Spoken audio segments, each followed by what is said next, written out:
Hey guys, in this video we are going to learn how to print receipt in our application.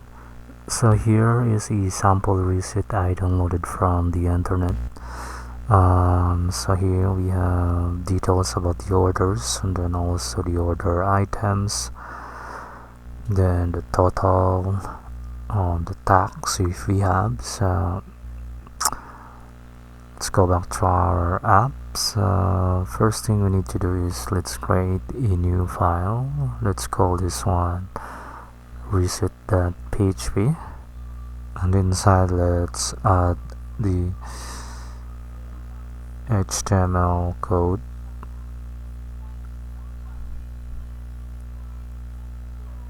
Just copy that one from our pos.php, and then here let's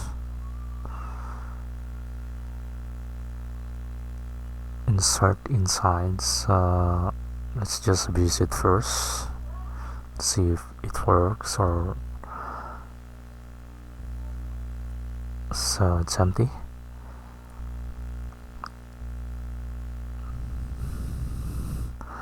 So now we're going to add the layout of our receipt. So based on the sample receipt I downloaded from the internet. Now I'm just going to fast forward the video since this process is time consuming. So what I'm going to do here is basically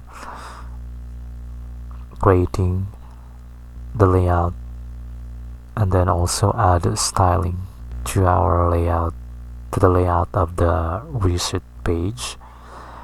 So we have here some using tables, properties to design. So our first row, we're going to add the name, the details of our company. So as you can see here, I'm checking also the lags, the developers lag to add some styles on the element.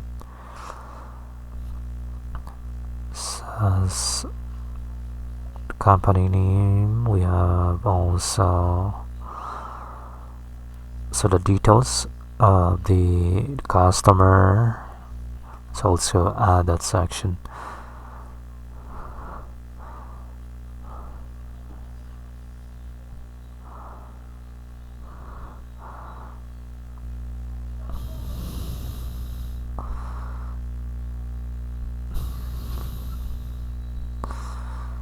So we have the items, order items. So I'm just going to add them. So let's refresh.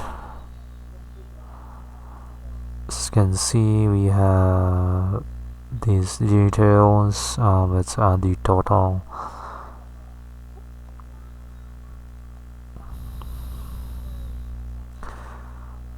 So it's looking good. So now let's add some styles to the file or to our layout. So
So here is the layout of our receipt. So here we have created a container of our main receipt, and then inside we have the table.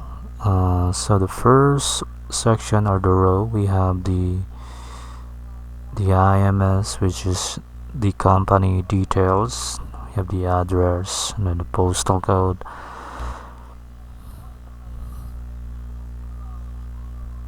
So next is we added a padding or a margin, and then we add the customer details. So right now we have PHP. You can see the early PHP code, but going to discuss that one in the next minute.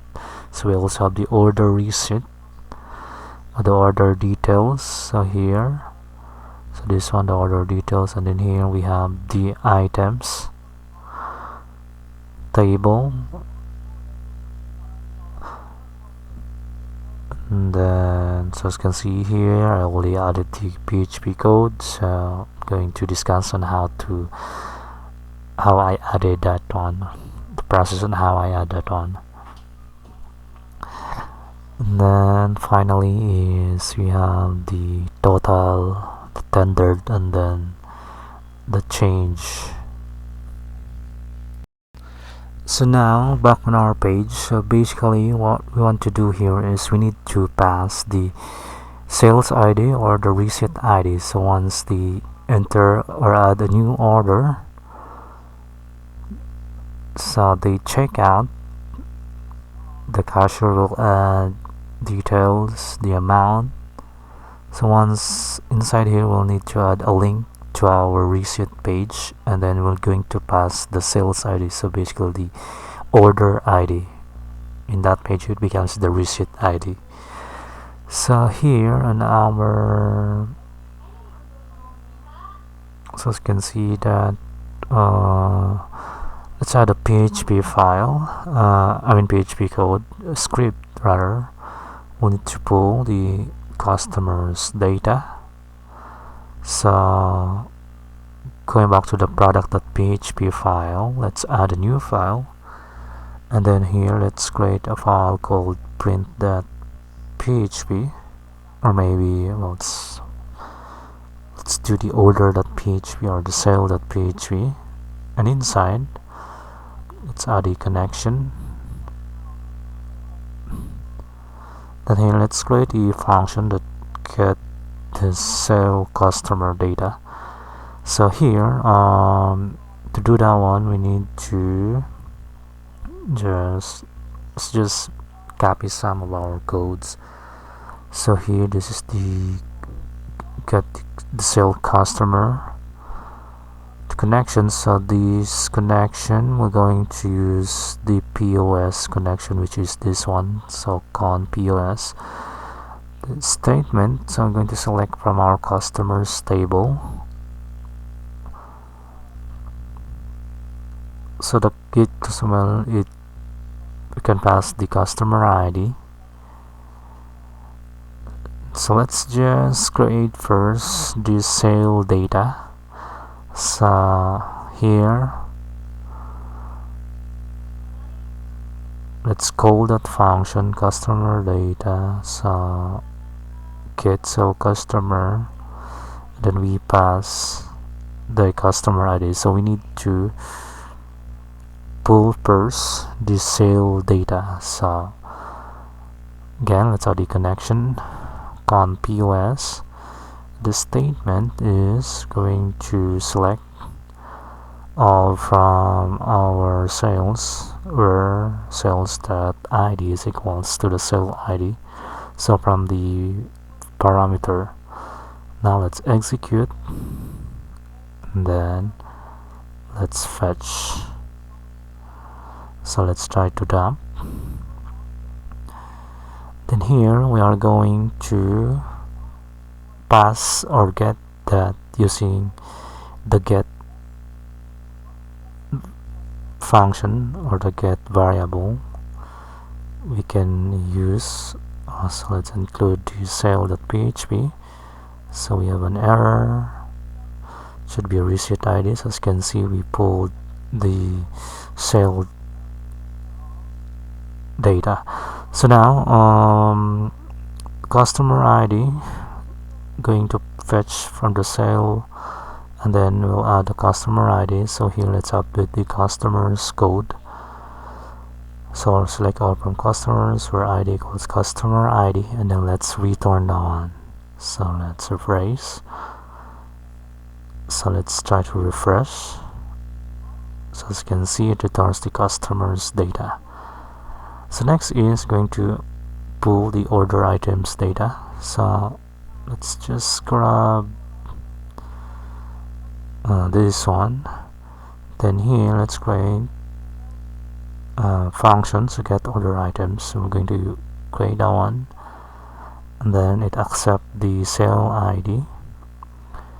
Then here it will be coming from our order or the sales item table. So where the ID equals or sales ID equals the ID, then let's return the row. So let's try to dump. So we don't have the connection, let's copy and paste that one. As you can see, we have the details. So as you can see, we need to display the product name. So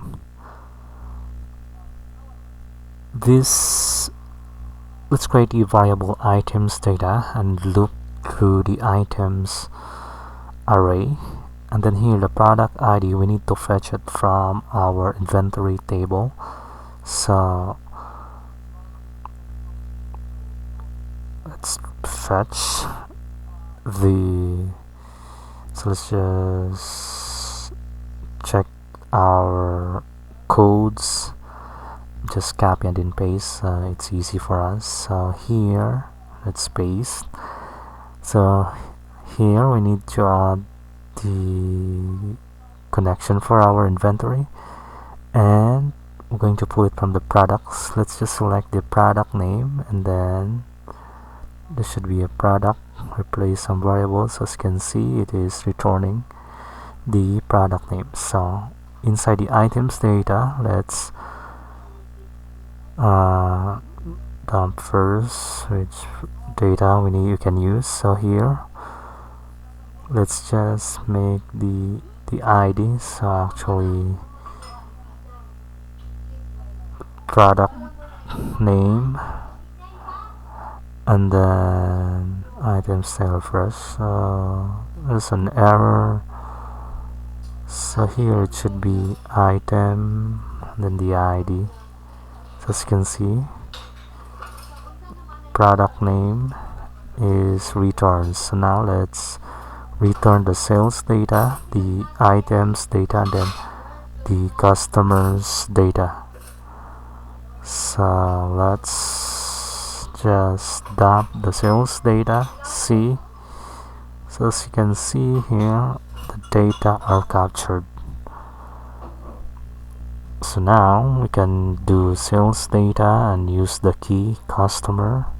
Same with the items, we can use the items, and then the sales key. So let's refresh, and then now let's start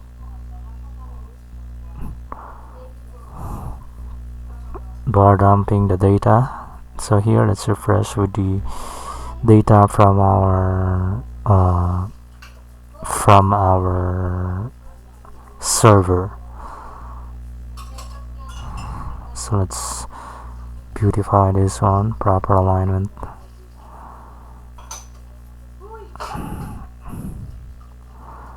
So as you can see, John Doe, the address, same thing. Let's just grab the address, then the number will be contact. So now let's remove that. So now we have successfully pulled the customer. Now the customer or the order details, so let's add so this will be order details, and then customer ID or customer data. So this one should be sale ID, and then the sale date created, but we need to format it using the date function. So let's refresh, as you can see. So let's just use J or small j, not really small j, but M for shorten mouth. As you can see, it's working or showing properly. So next, if we change the reset ID, it will pull different data. So now next is the order items. So we have the items variable, then here we're going to loop this. So each, then we'll have the counter. So here first is just grab this one. So let's close. Here we'll have the counter +1, then the Nescafe, which is the product name, use the item product. Then here the item, the quantity, use the number format. Then here this is the price of the item, so let's just copy and paste, and then this is the unit price. Then here the subtotal. So let's refresh. Something's wrong with the counter. For the counter, let's just add them here, and then the counter +1, and then let's increment. So let's remove that. So as you can see, it is showing properly. So now for the amount type, let's add the 2 decimal places and period for the decimal divider. So next is, let's dump the sale. This is where we pull the total amount, which is the last row of our data, so or our receipt. So here we have the number, sale, total amount. Same thing, let's add comma for proper decimal numbers. Then here we have the tendered amount, and then the change amount. So let's refresh. Undefined tendered, it should be amount tendered fresh. So as you can see, it is showing properly. Let's change. So it is now dynamic. So now here in our file, once the checkout is successful, we're going to include or return the sale ID. So here, set the sales ID to the ID, and then on our front end, we are going to open a new tab, ID. So basically this one, the link, and then the ID will be coming from the response, so which is the response.id. So let's add items, checkout,